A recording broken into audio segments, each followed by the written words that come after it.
کہ تجارت کے اندر کامیابی کی وجہ سے آپ علیہ الصلوۃ والسلام کا نام الصادق الامین پڑا تھا، تجارت کی وجہ سے۔ امانت داری اور دیانت داری جناب محمد رسول اللہ کی زندگی کے اندر تھی۔ یمن سے جماعتیں آتی تھی، 3 دن تک رکتے تھے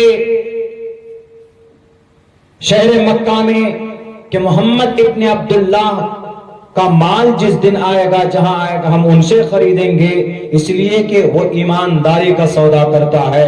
اگر کسی مال میں ذرہ برابر کوئی کمی ہو تو محمد ابن عبداللہ کی عادت یہ ہے کہ سامنے والے کو کہہ دیتا کہ اس کے اندر یہ کمی ہے، اس کی قیمت کے اندر ہم اتنے ڈسکاؤنٹ کر سکتے ہیں۔ یہی وجہ ہے کہ یہودی بھی آپ علیہ السلام کی امانت اور صداقت کے دیوانے تھے۔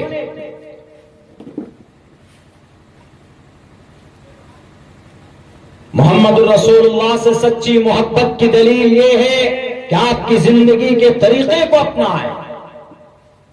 محمد رسول اللہ کا جو پیغام ہے تجارت کے تعلق سے، معاشرتی زندگی کیسے گزرے گی، محمد رسول اللہ کی زندگی کے اندر اوپن اینڈ شٹ ہے، کوئی چیلنج نہیں کر سکتا۔ لوگ اعتراض کرتے ہیں بہت آج کے زمانے میں، آج تو جنگیں ہو رہی ہے بہت پوری دنیا میں، انسانیت کے سسٹم کا مذاق بنا کر رکھ دیا گیا۔ جنگیں لڑنا ضروری ہے، جنگ نہیں لڑیں گے تو ملک کی سرحد کی حفاظت نہیں ہوگی، اور ہر کسی نے جنگ کی، لیکن اعتراض کن پر ہوتا ہے؟ جناب محمد رسول اللہ صلی اللہ علیہ وسلم پر۔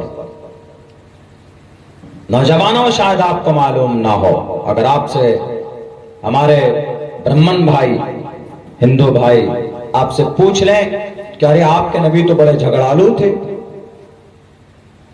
27 جنگ میں آپ شریک ہو گئے، ان میں سے 9 میں تو آپ نے لڑائی کی ہے محمد رسول اللہ نے،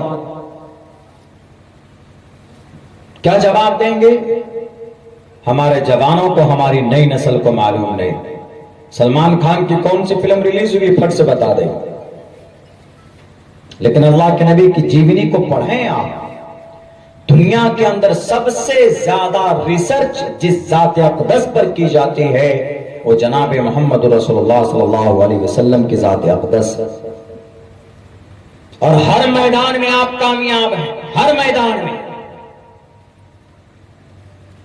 یوکرین کے اوپر بم برساتا ہے رشیا، نہیں دیکھتا ہے بچہ مر رہا ہے کہ جوان مر رہا ہے کہ عورتیں مر رہی ہے، ہر کوئی RDX، ہر کسی کے اوپر برسات اور بارش۔ اللہ کے نبی علیہ السلام جنگ میں گئے، لیکن دنیا کے اندر کوئی مائے کا لال نہیں بتا سکتا ہے کہ محمد رسول اللہ نے کسی نہتھے انسان پر، بلکہ آپ کے ہاتھوں سے کسی انسان کا ایک قطرہ بہا ہو۔ سیرت کی کسی بھی کتاب یا دنیا کی کوئی رائٹر بتا دے زندگی بھر کے لیے عبداللہ غلامی کرے گا، بلکہ آپ علیہ الصلوۃ والسلام جنگ کے میدان میں گئے، آپ نے کہا کہ اگر سامنے سے کوئی بوڑھا آ جائے ہاتھ مت اٹھانا، کوئی عورت آ جائے تو اس کی عزت کو تار تار مت کرنا، کوئی بچہ آ جائے تو اس کے اوپر دست شفقت رکھنا، کوئی پیڑ آ جائے اس کو کاٹنے کی ضرورت نہیں ہے، کوئی فصل ہو اس کو تباہ کرنے کی ضرورت نہیں ہے۔ آج بتائیں تو ان یہودیوں کو، ان ظالموں کو، ان دجال کے چیلوں کو، کیا آج تم نے جو 25,000 22,000 معصوم دودھ پیتے بچوں کے جسم کے چیتڑے کیے، 1.25 لاکھ نہتے اور معصوم مرد عورت کو ان کے اوپر RDX بم کی شکل کے اندر تم نے برسایا سرزمین انبیاء غزہ پٹی میں، نہ مرد نہ بوڑھے دیکھتے نہ بچہ دیکھتے۔ ہارورڈ یونیورسٹی نے یہ ڈیٹا ریلیز کیا ہوگا کہ تقریباً 25,000 دودھ پیتے بچوں کو مارا، صرف اس لیے کہ دادا گیری جمانا چاہتے۔ ہمارے نبی کے ایک بازو میں 10,000 جوانوں کی طاقت تھی، آپ جدھر سے گزر جاتے تو لاشوں کے ڈھیر ہو جاتے، لیکن اللہ کے نبی علیہ الصلوۃ والسلام نے ایسا نہیں کیا۔ جنگ بدر کے موقع پر جناب محمد رسول اللہ صلی اللہ علیہ وسلم نے اپنے جو دشمن تھے، جو پکڑ کر لائے گئے، جو قیدی تھے، آپ علیہ السلام نے کہا کہ کسی پر ذرہ برابر کسی کو تکلیف مت دینا. دو دو تین قیدیوں کو صحابہ کے پاس کر دیا اور صحابہ ان کو رات میں روٹیاں کھلاتے, خود بھوکے رہتے. کوئی مہمان تھا نہیں, قیدی بدر کے میدان میں اپنے سامنے تھے, لیکن حق اور باطل کے بیچ فرق پیدا کرنا تھا اور اللہ کے نبی علیہ الصلوۃ والسلام کو جنگ کا نظام جو ہوتا وہ پوری دنیا کو سمجھانا تھا. آج ہمارے ہندو بھائی سناتنی بھائی کبھی بولتے ہیں کہ ارے آپ کے محمد تو لڑاکو تھے. شریمد بھگوت گیتا پہلا شلوک پہلا منتر, دھرم چھیترے کروچھیترے سمویتا یوتسوہ مامکا پانڈواشے کم کروت سنجیہ. ادھر جنگ بدر ہوتی, اللہ کے نبی علیہ السلام اپنی مدینے کی حفاظت اور اپنی حفاظت, چونکہ بہت بڑا تجارتی قافلہ ملک شام سے کفار مکہ لے کر جا رہے تھے, اس کا مس یوز کرتے. آپ نے سوچا کہ اس کو روکا جائے. جب یہ آواز کانوں میں پہنچتی ہے اس دنیا کا فرعون ابو جہل کے ماتھے پر شکن آتے اور پھر پوری تیاری کے ساتھ 1000 لاؤ لشکر لے کر مدینہ پہنچتا کہ آج تو کام تمام کر دوں گا. اللہ کے نبی علیہ السلام کو خبر پہنچتی کہ ابو جہل جنگ کے لیے آ رہا. محمد رسول اللہ 2 گھوڑے 313 اور 14 لوگوں کو لے کر میدان بدر میں پہنچتے.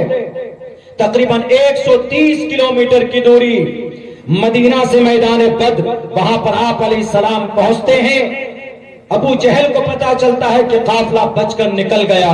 لوگوں نے ان کو مشورہ دیا کہ ابو جہل ہم لڑنا نہیں چاہتے, چلو واپس. انہوں نے کہا کہ نہیں, یہ جو ہم نے شراب اور کباب لایا اس کا کیا ہوگا, چلو موج مستی کریں گے, اور یہ جو محمد اور ان کے چاہنے والے ہیں ان کے خون سے اپنی تلواروں کو رنگ کر یہاں سے جائیں گے. پورے غرور میں نکلا وہاں سے, لیکن خود ہلاک و برباد ہو کر کے گیا.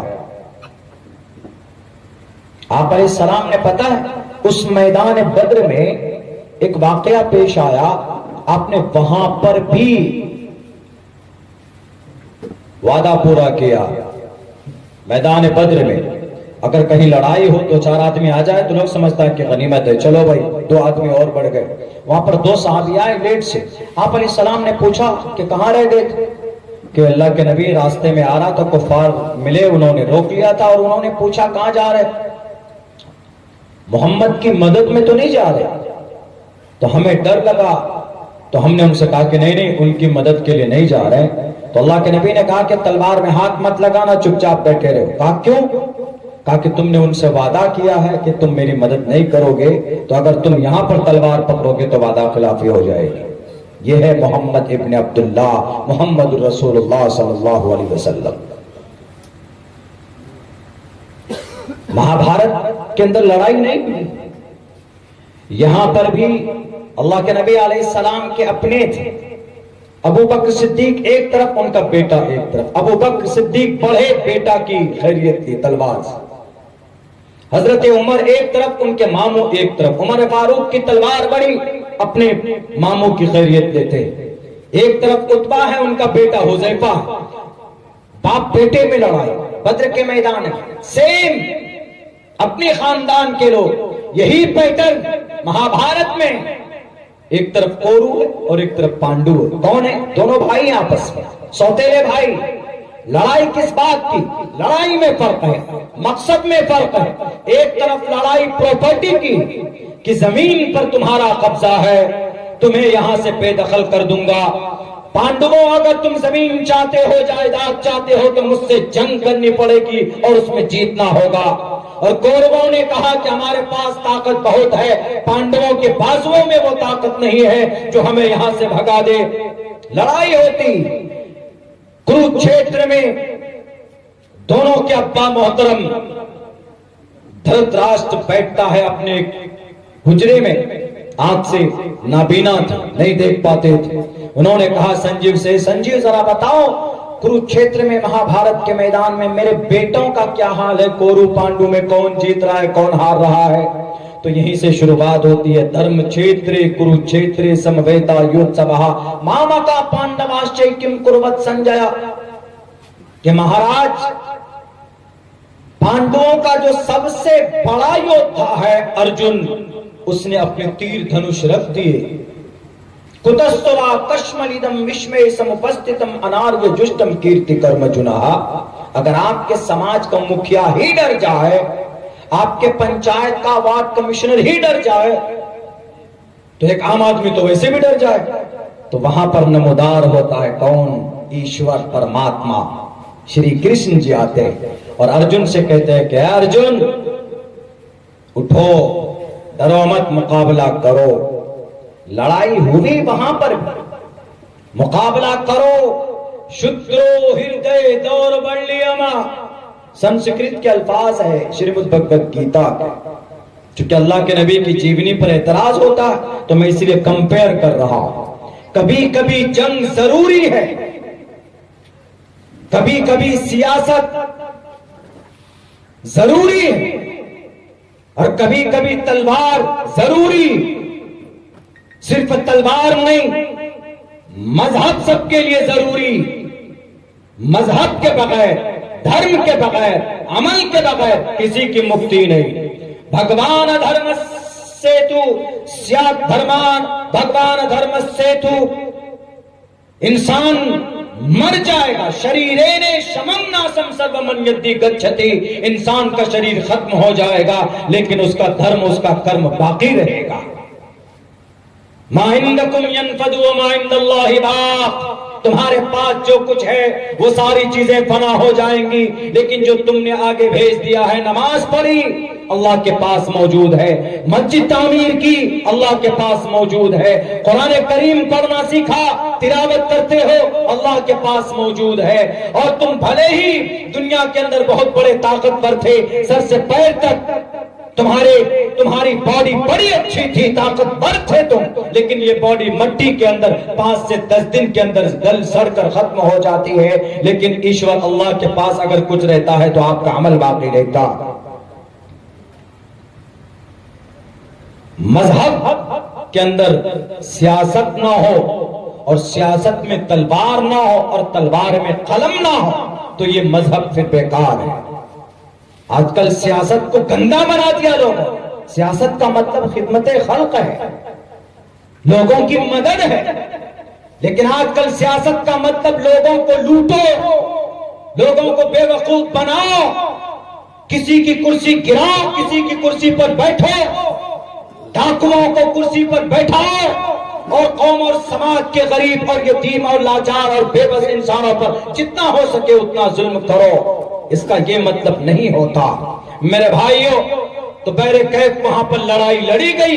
ایک طرف جنگ بدر ہے اور ایک طرف مہا بھارت کا میدان ہے. جنگ بدر رب کی رضا کے لیے، اپنی حفاظت کے لیے، قوم اور سماج کی ترقی کے لیے لڑی گئی تھی. جس کو اسلام کے اندر سب سے پہلی جنگ حق و باطل کے درمیان میں ایک مارکا تھا، ایک ایسی جنگ تھی کہ جو بالکل پتا چل جائے کہ حق پر کون ہے اور باطل پر کون ہے. اور مہا بھارت کے میدان میں وہ جنگ لڑی گئی. مہا بھارت کروکشیتر کے میدان میں تو پراپرٹی کے لیے لڑی گئی، لیکن جنگ وہاں پر بھی ہوئی. وہاں پر بھی شری کرشن جی نے کہا، اے ارجن اٹھاؤ تم تیر دھنش.